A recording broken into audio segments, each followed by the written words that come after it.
Hello 12th class student, today we are going to start the chapter number first in Hindi. जैसा कि आप सभी को मालूम है कि आपकी जो पाठ्य पुस्तक है हिंदी की आरोह भाग 2 से काव्य खंड से यह पाठ लिया गया है और पाठ का नाम है आत्म परिचय और साथ में एक गीत भी संलग्न है और इसके कवि है हरिवंश राय बच्चन जी। तो आज इस आपके चैप्टर फर्स्ट और वीडियो पार्ट फर्स्ट में शुरू करने जा रहे हैं हम हरिवंश राय बच्चन जी जो इनके कवि हैं उनके जीवन परिचय से हम शुरुआत करते हैं। हरिवंश राय जी का जो जन्म हुआ था सन 1907 इलाहाबाद में हुआ था, इलाहाबाद उत्तर प्रदेश में। जैसा कि आप सभी को मालूम है कि जो हमारे सिनेमा जगत के महान कलाकार अभिनेता श्री अमिताभ बच्चन जी के पिताजी हरिवंश राय बच्चन जी है और ये किसी फिल्मी जगत से नहीं है क्योंकि हिंदी काव्य जगत में इनका बहुत ही प्रसिद्ध नाम है और ये हिंदी काव्य जगत में इनका बहुत ही सराहनीय योगदान रहा है। इनकी जो प्रमुख रचनाएं हैं वो बहुत ही लोगों के दिलों में उनके ज़बान पे अभी तक छाई हुई हैं। और शिक्षा के बारे में आप बताया कि इनकी जो शिक्षा है अंग्रेजी साहित्य में इन्होंने एमए किया इलाहाबाद विश्वविद्यालय से और उसके बाद में उसी विश्वविद्यालय में प्रवक्ता के रूप में ये रहे और विदेश मंत्रालय में भारतीय विदेश मंत्रालय में ये हिंदी विशेषज्ञ भी रहे। प्रमुख रचनाएं जो हैं इनकी मधुबाला, मधुशाला, आरती, अंगारे, नए पुराने झरोखे आदि। इनकी जो रचनाएं हैं जो इनकी रचनाओं की प्रमुखता हमें देखने को मिलती है वह है कि इनकी रचनाओं के अंदर सहज व सरल भाषा का प्रयोग किया गया है। इन्होंने सहज और सरल भाषा प्रयोग में लेकर के आए हुए हैं और यह व्यक्तिवादी कवि रहे हैं। व्यक्तिवादी से अर्थात कि इन्होंने जो भी अपनी कविताओं की रचना की है उसमें स्वयं को चरितार्थ करते हुए स्वयं को लक्षित करते हुए कविताओं की रचना की है। इन्हें पद्म भूषण और साहित्य अकादमी पुरस्कार से सम्मानित किया गया और इनकी मृत्यु जो है सन 2003 में मुंबई में हुई। इस प्रकार से हरिवंश राय जी का जो जीवन है अपना पूर्ण जीवन हिंदी साहित्य जगत के काव्य संरचना में बीता और इनकी जो कविता है आत्म परिचय के बारे में हम जानेंगे। इसके अंदर हरिवंश राय बच्चन जी जो कवि है उन्होंने खुद स्वयं अपने बारे में अपना परिचय देते हुए कहा है आत्म मीन्स अपना, आत्म का अर्थ है स्वयं का परिचय, अपने स्वयं के बारे में बताना। तो कवि अपने स्वयं के बारे में अपने आप के बारे में बताते हुए कह रहा है कि मैं जग जीवन का भार लिए फिरता हूँ फिर भी जीवन में प्यार लिए फिरता हूँ। कर दिया किसी ने झंखट जिनको छूकर मैं सांसों के तार लिए फिरता हूँ। अर्थात कवि का कहने का अर्थ है कि इस दुनिया में सभी लोग जो है पैसों के पीछे भागते, जिम्मेदारी निभाते हैं, परिवार होता है सबका। मैं भी उन्हीं इंसानों की तरह हूँ लेकिन मैं इनकी तरह जो है सुखों के पीछे नहीं भागता।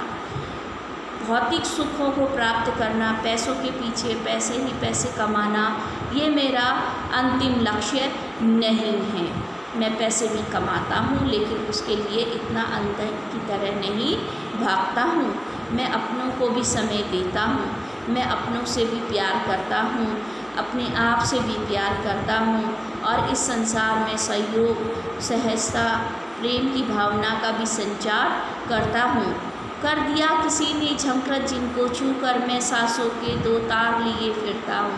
कवि कहता है कि उनकी कविताओं के माध्यम उनकी जो कविताएं हैं उनके वाद्य यंत्र रूपी जो कविताएं हैं वाद्य यंत्र रूपी उनके हृदय को छू लिया हो उन कविताओं ने और उन कविताओं के माध्यम से अर्थात वो जो तार है सांसों के जो तारों को बोला गया है कविताओं की जो रचना है अपनी कविताओं की रचना के द्वारा वे लोगों को इसका संगीत सुनाते हैं अर्थात लोगों में जो है प्रेम की भावना का संचार करते हैं।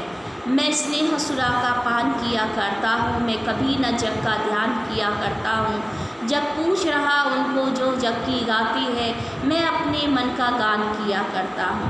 कवि इसमें कहते हैं कि मैं स्नेह सुरा का पान, मैं तो अपनी कविताओं की रचनाओं में लगा रहता हूँ और लोगों में प्रेम भाव और उमंग और सकारात्मक विचारों का संचार किया करता हूँ।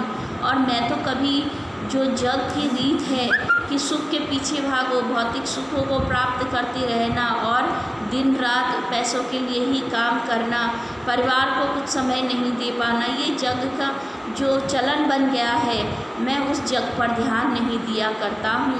और जग पूछ रहा, और संसार में किन लोगों को पूछा जा रहा है, किन लोगों की वाहवाही हो रही है, जो पैसे वाले हैं, जो नामी गिरामी पैसों के पीछे, जिनके पास सारे सुखों ऐशो आराम हैं, लोग उन्हीं को पूछते हैं इस दुनिया में।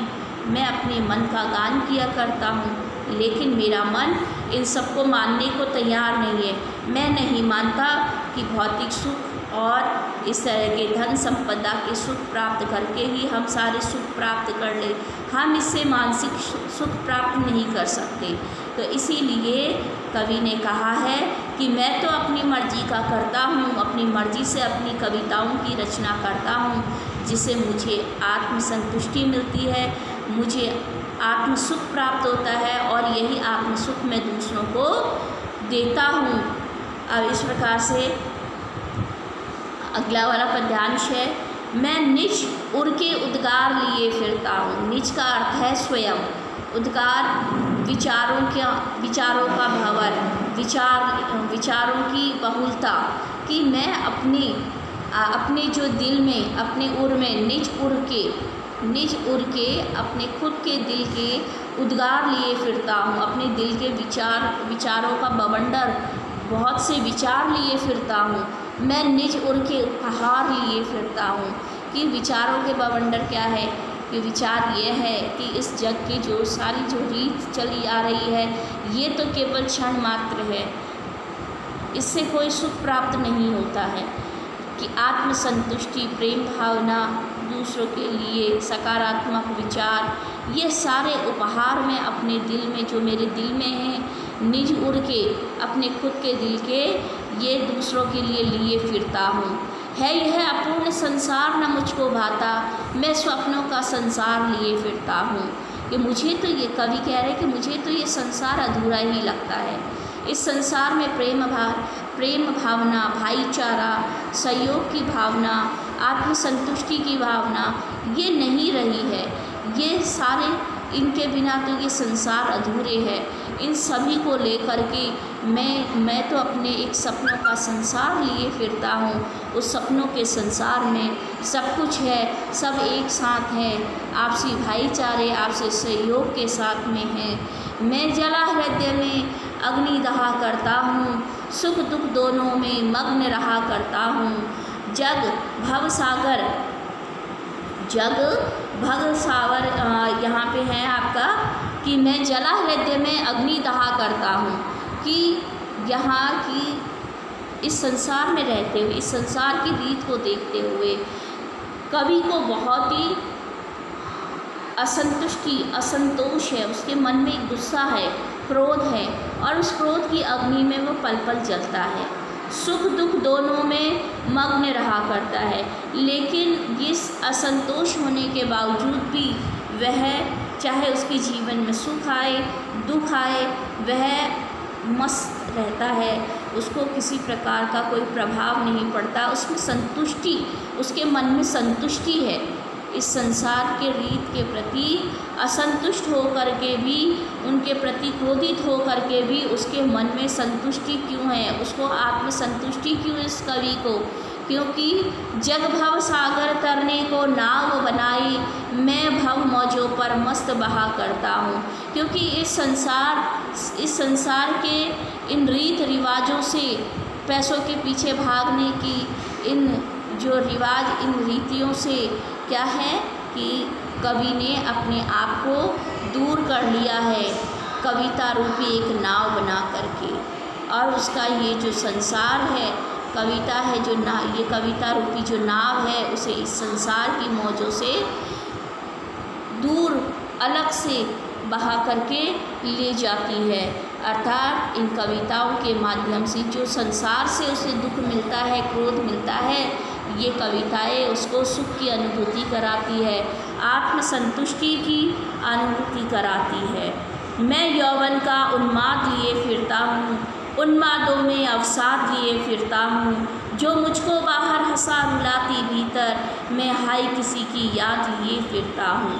इसमें कवि ने कहा है कि वह यौवन का उन्माद लिए फिरता हूँ कि युवा अवस्था में बहुत से उमंग है, बहुत सी सोच है, दुनिया को बदल देने की सोच है, और लेकिन ये जो सोच है, इन सोच में भी मुझे दुख है। ये सब करने के बावजूद भी, इतना काम करने के, इतनी परिश्रम, इस बारे में सोचने के बाद में भी, इतनी सकारात्मकता के बाद में भी मुझे दुख, मैं इस बात का लिया फिरता हूँ कि यह संसार फिर भी पैसों के पीछे भागता है, भौतिक सुखों को इकट्ठा करने में, उनका संचय करने में लगा हुआ है, और जिसके कारण वह अपनों को भूल गया है, आपस का जो भाईचारा है उसको भूल गया है, एक दूसरे के सहयोग को भूल गया है। अब वह रिश्तों को अपनी सीढ़ी, सफलता की सीढ़ी समझता है। सारे रिश्ते बंधन जो है उसकी सफलता के लिए सीढ़ी मात्र बनकर रह गए हैं।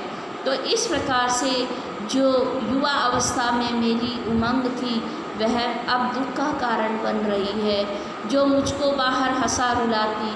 अब ये स्थिति कैसे होती है कि इस दुनिया में रह कर के अब मैं ये तो नहीं कह सकता इसका प्रतिकार अब मैं कैसे करूं, तो बाहर तो चलिए मैं दूसरों के दुख को दूर करने के लिए मेरा जो मैं मुस्कुराता हुआ दिखता हूँ, लेकिन अंदर ही अंदर मैं ही जानता हूँ कि मेरा दिल कितना घायल है, वह रो रहा है, मैं हाय किसी की याद लिए फिरता हूँ।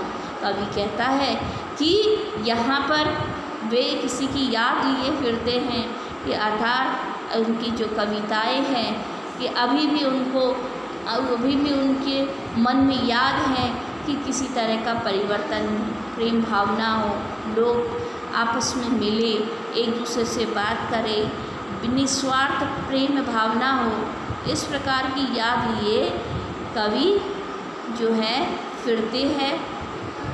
इस पार्ट 1 में इतना ही। नेक्स्ट वीडियो पार्ट 2 लेकर के आएंगे, जिसमें इस कविता का अगला भाग आपको डिस्क्राइब किया जाएगा, उसका उल्लेख किया जाएगा। तब तक के लिए ऑल ऑफ यू